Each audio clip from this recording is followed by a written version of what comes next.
नमस्ते मैम, मैं सुमन मसाला कंपनी से आया हूँ। मैम हमारी कंपनी ये फ्री सैंपल दे रही है आपको, आप लेना चाहेंगे? हाँ हाँ। मैम इसके लिए कुछ यहाँ पे जानकारियाँ भरनी होगी इस फॉर्म में। अच्छा ठीक है जी।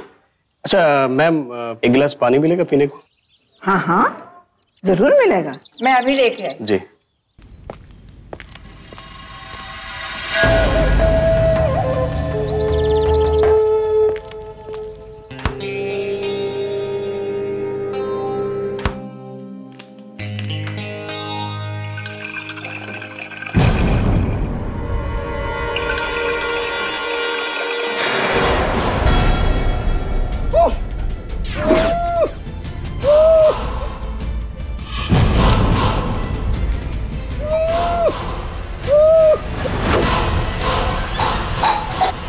अरे क्या हुआ सुधा?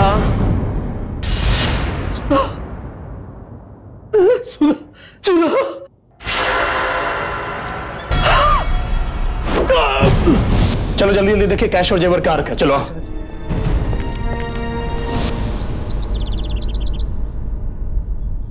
दिल्ली में एक 70 वर्षीय बुजुर्ग महिला की उसी के घर में घुसकर हत्या, हत्यारों का कोई सुराग नहीं। मुंबई में एक 83 वर्षीय बुजुर्ग की बेरहमी से हत्या, हत्यारे लूटपाट करके फरार। लखनऊ में अकेले रह रहे एक बुजुर्ग दंपत्ति की उन्हीं के घर में हत्या कर दी गई। सीनियर सिटीजन्स यानी वरिष्ठ नागरिकों के साथ होने वाली ऐसी हिंसक वारदातें आए दिन बढ़ती जा रही हैं। वजह, अपराधियों के लिए बुजुर्ग बहुत आसान निशाना होते हैं। नेशनल क्राइम रिकॉर्ड्स ब्यूरो के अनुसार सन 2009 में देश के 5 मुख्य राज्यों में 1700 बुजुर्गों की हत्या की गई थी। 6 दिसंबर 2010 को ऐसा ही एक केस देश के सबसे शांत प्रदेश कहे जाने वाले मध्य प्रदेश में हुआ, जिसने पूरे देश को हिलाकर रख दिया।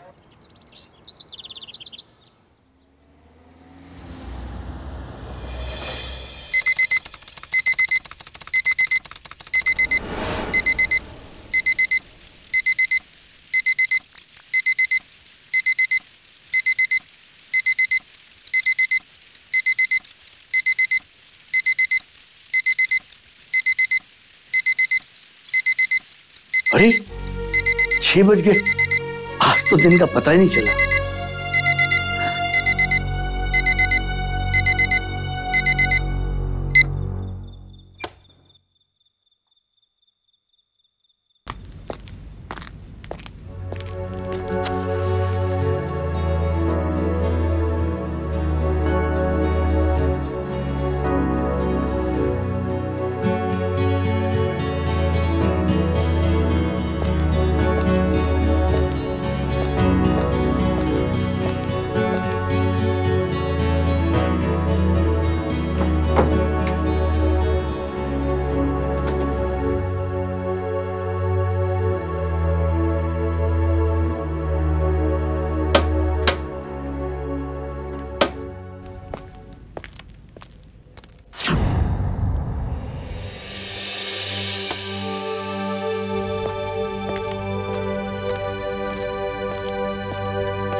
खा लो, थोड़ा सा खा लो, तुम जल्दी ठीक हो जाओगी।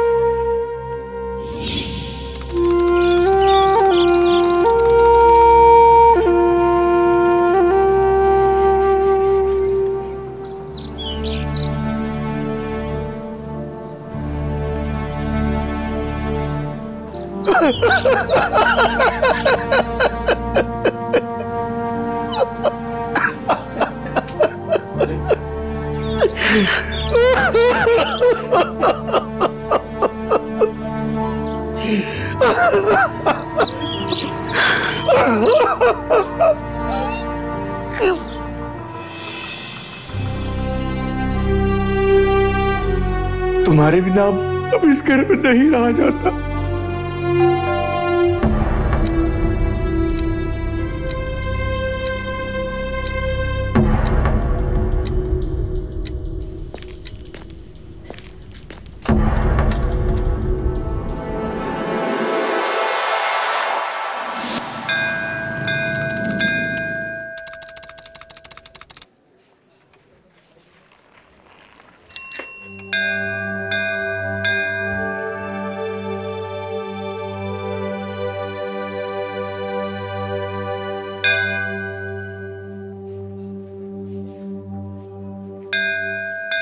चाचा जी। विनोद, पापा आज कहीं दिखाई नहीं दे रहे। आरती के लिए नहीं आए क्या? नहीं, तबीयत ठीक है ना उसकी? हाँ, जब सुबह घर से निकला था तो एकदम ठीक थे, लेकिन चलिए घर पे देखते हैं। चलो। मैं भी यही सोच रहा था, रोज आने वाला आज क्यों नहीं आया?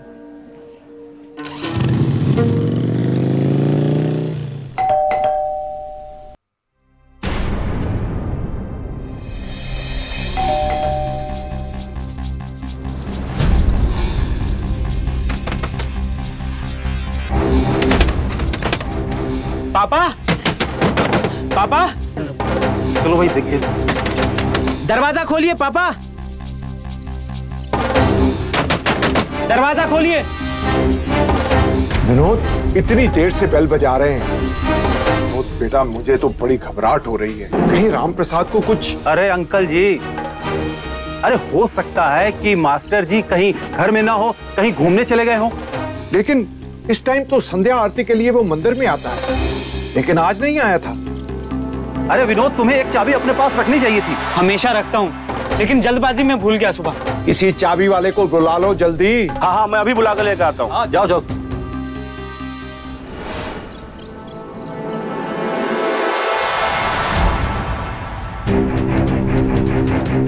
चाचा जी, आपको तो पता है उनको बीपी की बीमारी है, कहीं कुछ हो ना गया हो।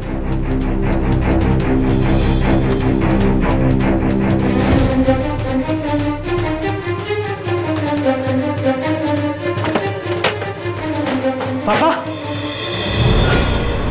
पापा,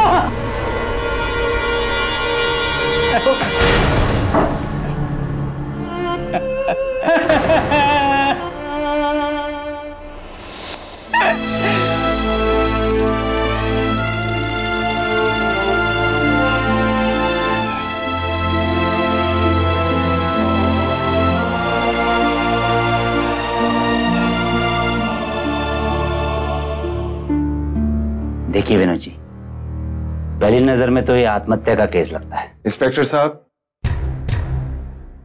राम प्रसाद आत्महत्या नहीं कर सकते। देखिए, अभी हत्या है या आत्महत्या, ये तो पोस्टमार्टम की रिपोर्ट आने के बाद ही पता चले।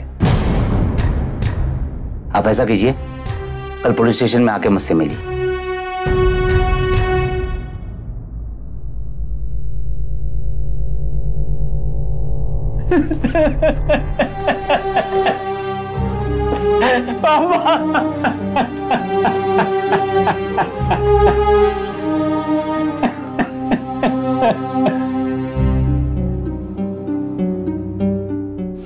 जिस तरह से रामप्रसाद जी की मौत हुई थी, उससे पुलिस को यह आत्महत्या का केस नजर आ रहा था।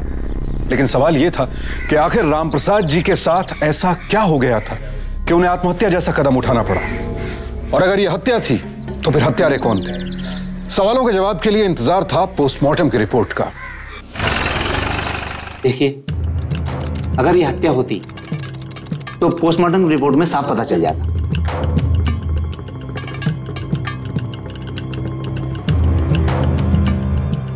ये रही आपके पिताजी की पोस्टमार्टम की रिपोर्ट। आपके पिताजी ने खुद को फांसी लगा ली। लेकिन ऐसी तो कोई बात नहीं थी कि पापा। हाँ, आजकल थोड़ा अकेलापन जरूर महसूस करते थे, लेकिन जब मैं सुबह घर से निकला था तो तब तो एकदम ठीक थे। हाँ इंस्पेक्टर साहब, राम प्रसाद को मैं अरसे से जानता हूं।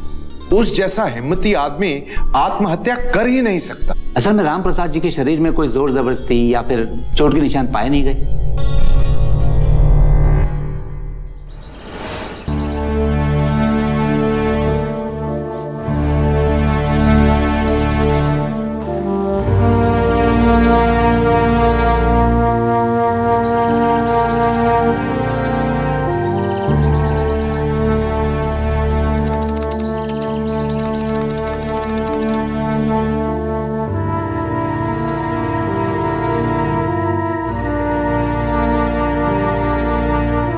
कुछ खा लो बेटा, ऐसे भूखा रहेगा तो तबीयत खराब हो जाएगी। चाचा जी, मैंने एक बार भी नहीं सोचा था कि पापा इतने दुखी खुद को ही खत्म कर ले। अरे यार, अचानक गांव जाने का ख्याल कहां से आ गया? अरे यार, गांव वालों का फोन आया था। गांव वाले चाहते हैं कि मैं उनका बंद पड़ा स्कूल दोबारा से चलाऊं। तो तुमने हाँ कर दी? हाँ भी कर दी, और आज ही बैंक से अपने पीएफ के 4 लाख रुपए भी निकलवा लिए। उसी से मैं उसकी मरम्मत कराऊंगा और उसे अच्छे से चलाऊंगा। कमाल है। नहीं बेटा, राम प्रसाद ने आत्महत्या नहीं की, कुछ और बात है। इंस्पेक्टर साहब, जो आदमी कल तक मुझसे अपने गांव जाने की बात कर रहा था, जिसने बैंक से 4 लाख रुपए भी निकाल लिए थे और अपने गांव में स्कूल खोलने की प्लानिंग कर रहा था, वो अचानक अपनी जान क्यों दे देगा? इंस्पेक्टर साहब, अगर पापा ने पैसे निकाले थे तो अलमारी के लॉकर में ही होंगे, क्योंकि वो सारे पैसे वहीं रखते थे। कहाँ है ये अलमारी? आइए, ये लीजिए लॉकर की चाबी। ये अलमारी है जी।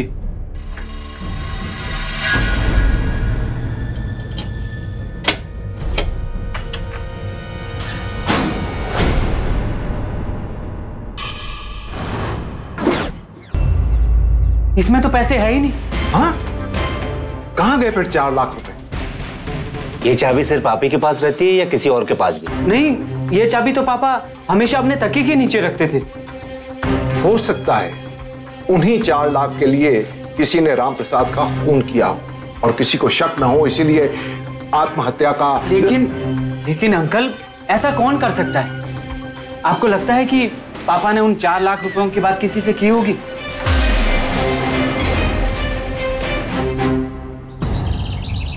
घर में अकेले रहने वाले सीनियर सिटीजन्स का मर्डर केसेस का चार्ट है ये। इन सारे केसेस में मर्डर उन्हीं लोगों ने किया है जिनका मरने वालों से कोई वास्ता नहीं था। और आजकल ऐसे अपराधी गिरोह काफी एक्टिव हो गए। लेकिन सर, ये तो आजकल बड़े शहरों में होता है। अपराधी शहर नहीं देखते, मौका देखते हैं। और घर में अकेले रहने वाले बुजुर्ग ऐसे अपराधियों के लिए काफी आसान टारगेट है। राम प्रसाद जी को मारने वाले की उन पर काफी गहरी नजर रही होगी। वो लोग ये बात जानते थे कि राम प्रसाद जी ने अपने घर में 4 लाख रुपए रखे हुए हैं। इसलिए मेरा यह मानना है कि खूनी को आपके घर में आते या जाते कुछ लोगों ने तो जरूर देखा होगा।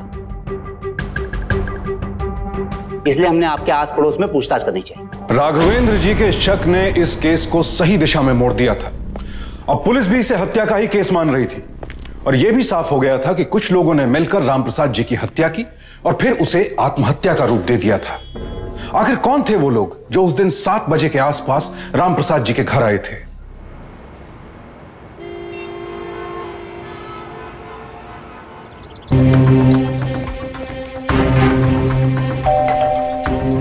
हत्यारों की पहचान के लिए पुलिस ने रामप्रसाद जी के घर के आसपास के पूरे इलाके में पूछताछ करना शुरू कर दिया।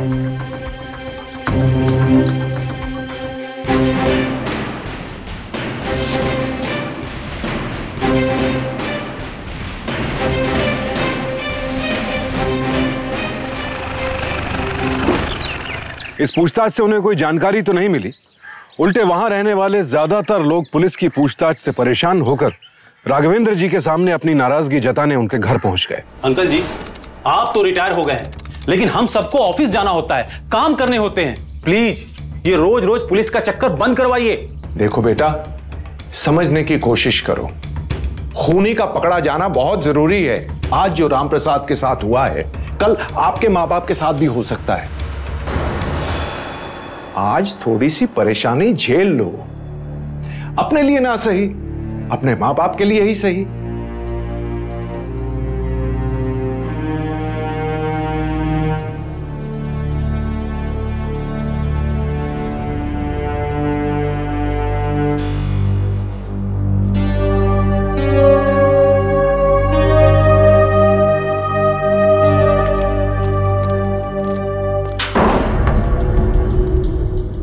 पापा, विनोद खूब राम अंकल का इंश्योरेंस क्लेम की तैयारी कर रहा है। उसे कोई पड़ी नहीं है खूनी पकड़ा जाए या ना पकड़ा जाए। फिर आप क्यों? कौन से क्लेम की बात कर रहा है? मेरा वो वकील दोस्त है ना शेखर, विनोद उसके पास गया था। क्लेम के पैसे के लिए इंश्योरेंस कंपनी पे केस कर रहा है वो। जी हाँ, विनोद शर्मा के लॉयर ने हमें एक नोटिस भेजा है, लेकिन इस केस में कोई दम नहीं है। ये क्लेम उन्हें मिल नहीं पाएगा। क्यों? विनोद शर्मा सेकंड नॉमिनी है। फर्स्ट नॉमिनी थी राम प्रसाद जी की वाइफ बिंदु शर्मा, और उनकी 1 साल पहले ही मौत हो चुकी है। लेकिन बिंदु शर्मा जी की मौत के बाद तो अब सिर्फ विनोद शर्मा जी रह जाते हैं, तो सारा पैसा तो अब उन्हीं को मिलेगा। देखिए, आम भाषा में कहें तो इंश्योरेंस कंपनी का एक नियम है, जिस दिन पॉलिसी ली गई है उसके 3 साल के अंदर अगर किसी की एक्सीडेंटल मौत या सुसाइड केस होता है तो उस इंश्योरेंस की क्लेम मैच्योरिटी नहीं होती।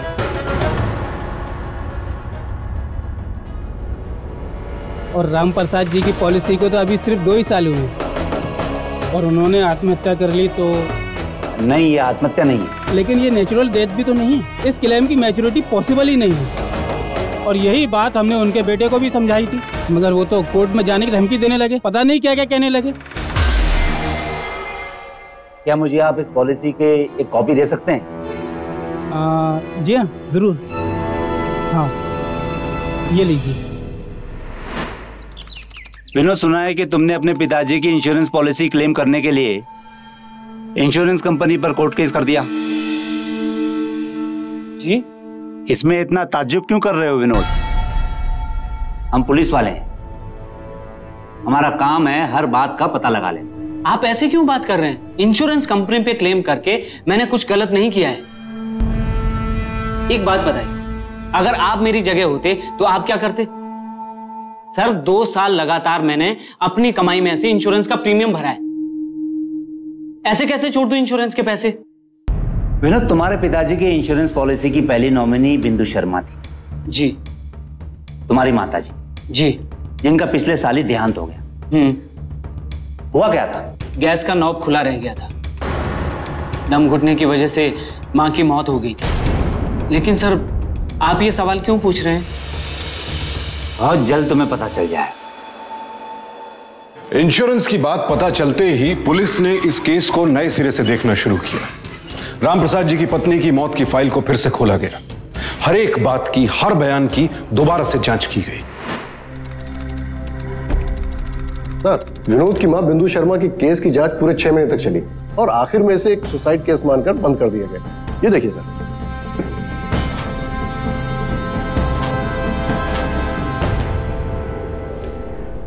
विनोद के बयान के मुताबिक विनोद और राम प्रसाद जी 2 बजे घर से बाहर निकले। मां, हम लोग जा रहे हैं और शाम तक लौट आएंगे। ठीक है बेटा, मैं तेरी पसंद की भरवा भिंडी भी बना दूंगी। ठीक है? ठीक है मां। अरे भाई, कभी हमारी पसंद का भी ख्याल कर लिया करो। ठीक है, ठीक है, आपकी पसंद का गाजर का हलवा भी बना दूंगी। ठीक है मां, हम चलते हैं। ठीक है बेटा, संभाल के जाना। चलिए पापा। और फिर विनोद 5 बजे राम प्रसाद जी के साथ घर में वापस आया। मजा आ गया इसको। पापा, ये गैस की बदबू लग रही है। हाँ बेटा, लग तो कुछ ऐसा ही रहा है।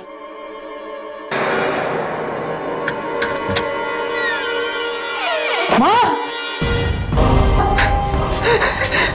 माँ, माँ, माँ, क्या हो गया तुम्हें? माँ, पापा देखो ना, माँ को क्या हो गया? माँ कुछ बोलती क्यों नहीं? माँ, माँ, पापा देखिए ना, माँ बोल क्यों नहीं रही है कुछ? पापा देखिए ना।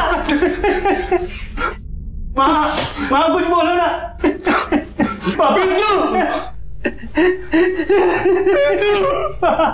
सर, पुलिस की जांच के मुताबिक मरने से पहले बिंदु शर्मा ने अपनी जान बचाने के लिए भरपूर कोशिश की। उसी कोशिश में किचन के दरवाजे पर उनके कुछ निशान मिले। ये देखिए।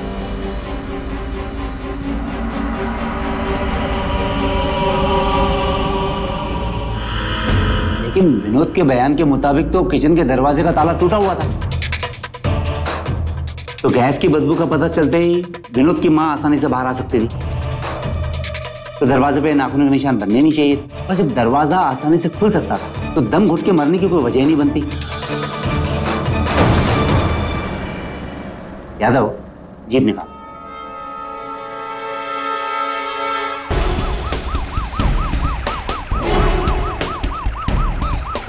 इस केस में राघवेंद्र जी की मेहनत रंग लाने लगी। पुलिस को विनोद पर शक हो गया। अब जरूरत थी सबूतों की, जिन्हें ढूंढने के लिए पुलिस ने अपनी जांच तेज कर दी। विनोद, आप अच्छी तरीके से सोचकर एक एक बात बताइए। जिस समय आपके पापा का कत्ल हुआ था उस समय आप कहां थे? घर से कब निकले थे? किस किस से मिले थे? किसके पास कितनी देर तक बैठे थे? एक एक बात बताइए। इंस्पेक्टर साहब, हमेशा की तरह उस दिन भी मैं 2 बजे घर से निकला था। उसके बाद रात को 8 बजे सीधा पापा को लेने मंदिर पहुंच गया। और जब मैं मंदिर पहुंचा तो चाचा जी, विनोद, पापा आज कहीं दिखाई नहीं दे रहे। आरती के लिए नहीं आए क्या? नहीं, तबीयत ठीक है ना उसकी? हाँ, जब सुबह घर से निकला था तो एकदम ठीक थे।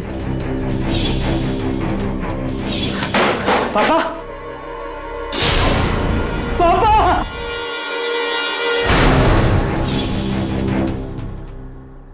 आप काम क्या करते हैं?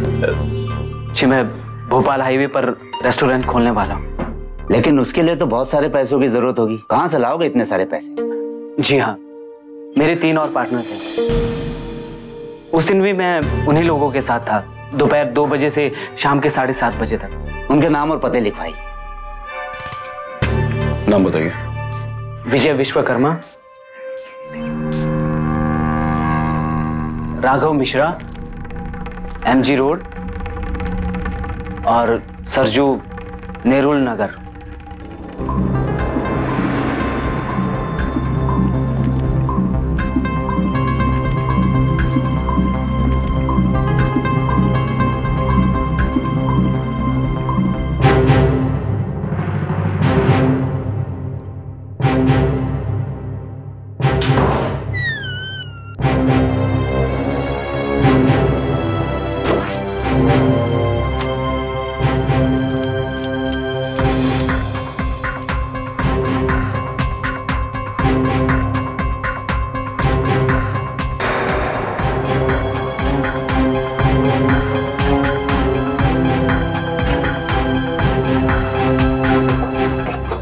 आप यहाँ क्या ढूंढ रहे हैं? विनोद, इसी किचन में आपकी माँ की लाश मिली थी ना? जी हाँ।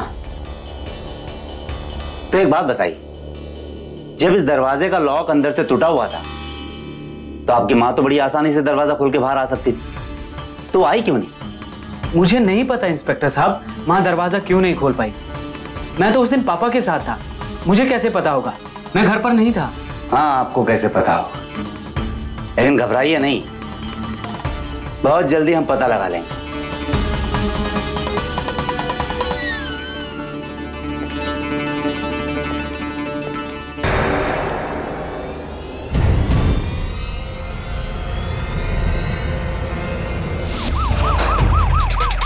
सर, मेरा नाम विजय विश्वकर्मा है और उस दिन हम चारों पार्टनर एक साथ में थे। चलिए।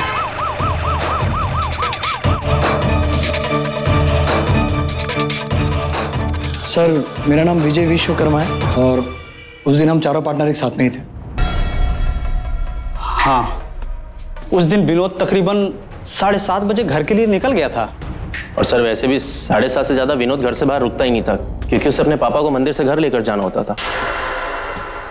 ठीक है, अभी फिलहाल तो आप लोग जा सकते हैं, लेकिन अगर जरूरत पड़ेगी तो मैं फिर से बुलवाऊंगा। जाइए आप।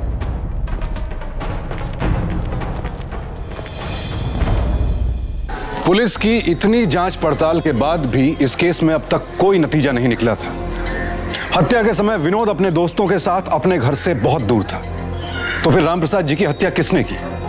क्या उन 4 लाख रुपयों के लिए किसी और ने उनकी हत्या कर दी? दूसरी तरफ विनोद की मां की मौत भी पुलिस की नजरों में खटक रही थी। और सबसे बड़ी बात थी 25 लाख रुपयों की वो इंश्योरेंस पॉलिसी जिसमें विनोद की मां पहली नॉमिनी थी। सारी बातें एक दूसरे से जुड़ी होकर भी इतनी उलझी हुई थी कि पुलिस के लिए सच को सामने लाना नामुमकिन हो गया था। सर, कुछ भी समझ नहीं आ रहा। जिस दिन रामप्रसाद जी की हत्या हुई उस दिन ये चारों ही वहां नहीं थे और आसपास में भी किसी ने ऐसे किसी शख्स को नहीं देखा जिस पर उन्हें कोई शक हो। यादव, अभी तुमने किसी को अंदर आते देखा? नहीं सर। फिर ये चाय यहां कैसे आ गई? सर, वो वो चाय वाला? यही, बिल्कुल यही हुआ होगा। ये जो कोई भी है वो अक्सर राम प्रसाद जी के घर में आता जाता होगा या फिर उसके ही इलाके का होगा, लेकिन उसके आने जाने पर किसी ने गौर नहीं किया। यादव जी सर। उस इलाके में जितने भी हिस्ट्री शीटर हैं, छोटे बड़े, सबको गिरफ्तार करो। जी सर। अब राम प्रसाद जी की फाइल बंद करने का टाइम आ गया है। अब ये केस सॉल्व करने के बाद ये फाइल बंद करेंगे।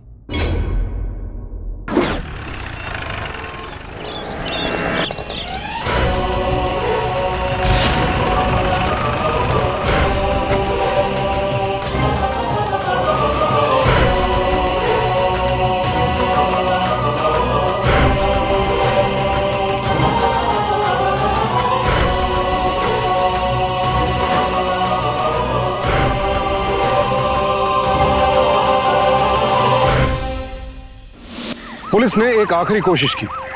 राम प्रसाद जी के घर के आसपास रहने वाले हर छोटे बड़े अपराधी को पकड़कर उनसे सख्ती से पूछताछ शुरू की, और जो सच सामने आया वो दिल दहलाने वाला था।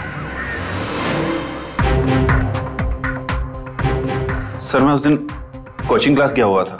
अच्छा, चलो उस कोचिंग वाले का पता बता। यादव, बुला के ला लो उस कोचिंग वाले को। क्या सर? मैं उस दिन दोस्तों के साथ पार्टी कर रहा था। फिर से पार्टी? हाँ, नशे के लिए छुट्टी नहीं तेरी। अंदर गया था ना तू एक बार शराब के चक्कर में। हैं? सुधरा नहीं लगता है? ले जा से।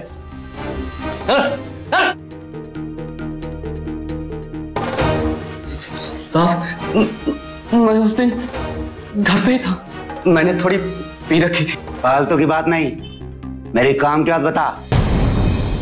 कुछ जानता है तू राम प्रसाद जी के मर्डर के बारे में? हाँ? कुछ खास नहीं साहब, शाम को एक दोस्त का फोन आ गया था, मैं उससे मिलने जा रहा था। उसी टाइम मैंने दो लोगों को राम प्रसाद जी के घर की तरफ जाते हुए देखा था। हाँ हाँ, अरे हाँ सब, हाँ भाई 2 बॉटली लेके आऊंगा। हाँ हाँ सब ठीक है। और तू बता? सॉरी, अरे कोई 2 लोग थे यार। कौन थे वो दोनों? मोहल्ले में नए, बजरंग मिश्रा के यहाँ करीब 4 महीनों से किराए पे रहते।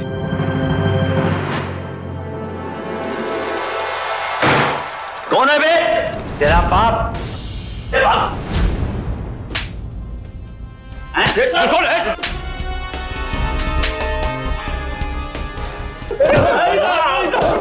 बस कर साहब, बस कर।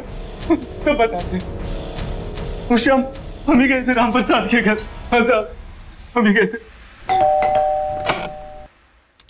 नमस्ते अंकल। नमस्ते। विनोद घर पर है? नहीं, वो तो घर पर नहीं है। आप लोग उसके दोस्त हैं? नहीं अंकल, हम तो बजरंग मिश्रा जी के घर में किराएदार रहते हैं। विनोद जी ने हमसे कहा था कि उन्हें अपना एक कमरा किराए पे देना है, तो इसलिए हम घर देखने के लिए आ गए। तो बाहर क्यों खड़े हो? आओ, अब तो घर उसका ही है, वो किराए पर दे या घर को होटल बना दे। आओ। हाँ सही है।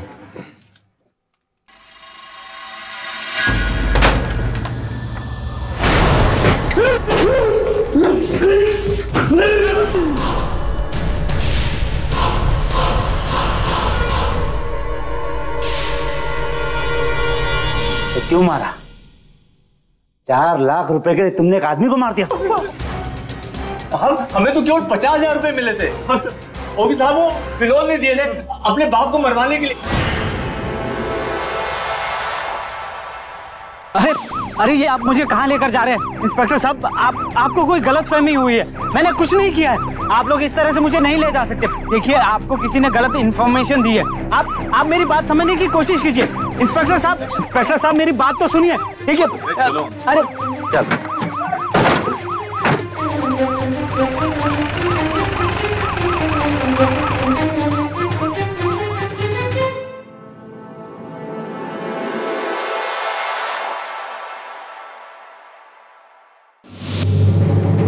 तुमने अपने पिता को मरवाने के लिए इन दोनों को 50,000 रुपए दिए।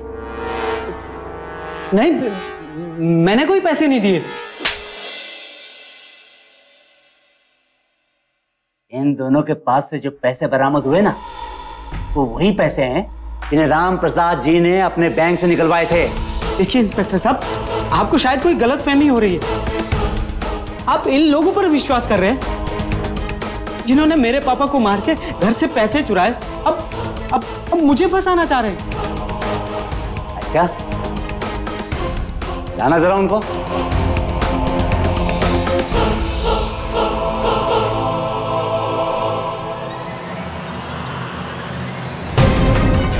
पहचानते हो ना इन्हें? ये विजय तेरा पार्टनर है। तूने इसे जो 1 लाख रुपए दिए वो तेरे पास आए कहां से? हाँ? पैसों के लिए तूने अपने पिता को मार डाला और अपनी मां को भी। मैं आपको पहले ही बता चुका हूं, मां की मौत तो दम घुटने से हुई थी ना। बेवकूफ समझते हैं हम पुलिस वालों को? हाँ? उस बेचारी औरत का किचन के अंदर दम घुटता रहा। दरवाजे का लॉक टूटा होने के बावजूद भी वो बाहर नहीं निकल पाई। बोल, किसने दरवाजे को बाहर से बंद किया था? बता, किसने किया था दरवाजे को बाहर से बंद? हाँ, मारना पड़ा। क्योंकि मुझे पैसों की जरूरत थी। अपना बिजनेस शुरू करना चाहता था मैं। मैंने पापा से पैसे मांगे थे, लेकिन देख बेटा, मैं तुझे और पैसे नहीं दे सकता। तू ये बिजनेस भूल जा और कोई अच्छी सी नौकरी ढूंढ ले।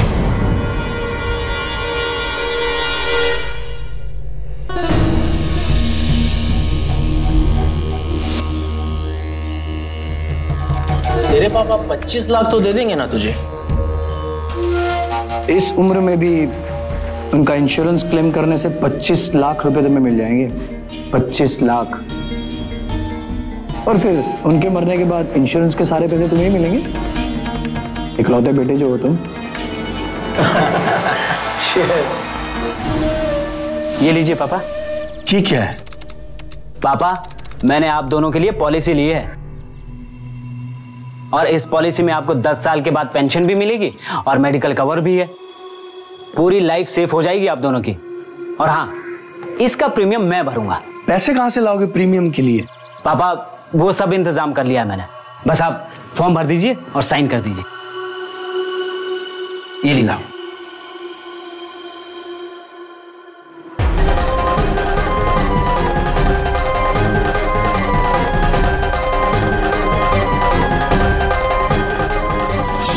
लेकिन पापा ने पॉलिसी का फर्स्ट नॉमिनी मां को बनाकर मेरा पूरा प्लान चौपट कर दिया। क्योंकि पापा के मरने के बाद पूरे पैसे मां को मिलते, मुझे नहीं। तो चिंता मत कर यार, किसी को कुछ समझ में नहीं आएगा। देख, तू एक काम कर, अपने पापा को ना शाम तक के लिए कहीं बाहर लेके चला जा, कहीं भी घुमाने के लिए। ऐसा फुल प्रूफ प्लान बनाया है ना, किसी को शक तक नहीं होगा।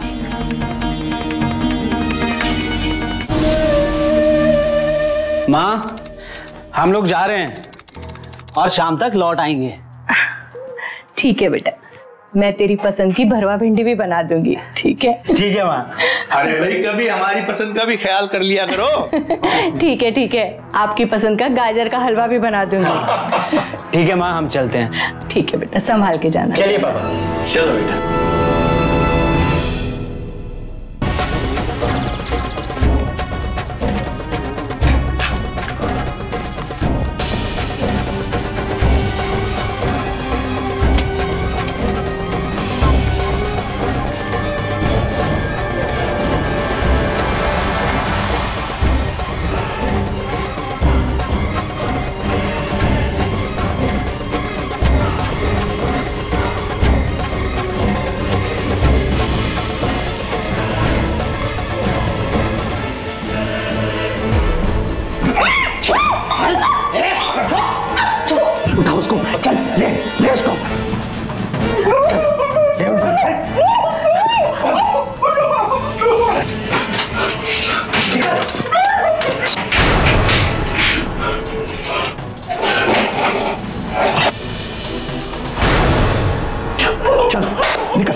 जो हमने सोचा था वही हुआ और सबने इसे एक एक्सीडेंट ही समझा।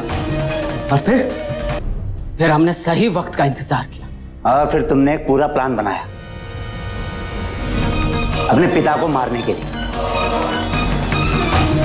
ऐसा प्लान जिसमें उनकी मौत एक आत्महत्या लगे। हाँ? और इसके लिए तुम्हें ऐसे लोगों की जरूरत थी जिस पर कोई शक न कर सके। क्यों? हाँ, फिर मुझे राघव ने इन दोनों से मिलवाया। तेरे जैसी औलाद से तो अच्छा है इंसान बे औलाद है। ले जाओ इन सबको। चलो।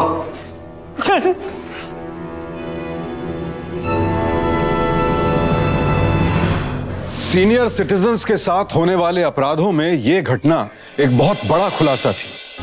बहुत ही दुखद और हैरान कर देने वाली घटना थी, जहां चंद रुपयों के लालच में अपने सगे बेटे ने एक सोची समझी साजिश के तहत अपने माता पिता की हत्या करवा दी। और दूसरी तरफ राघवेंद्र जी जैसे दोस्त ने अपने बेटे और पड़ोसियों की नाराजगी सही, लेकिन रामप्रसाद जी को इंसाफ दिलाने की अपनी लड़ाई में वो पीछे नहीं हटे।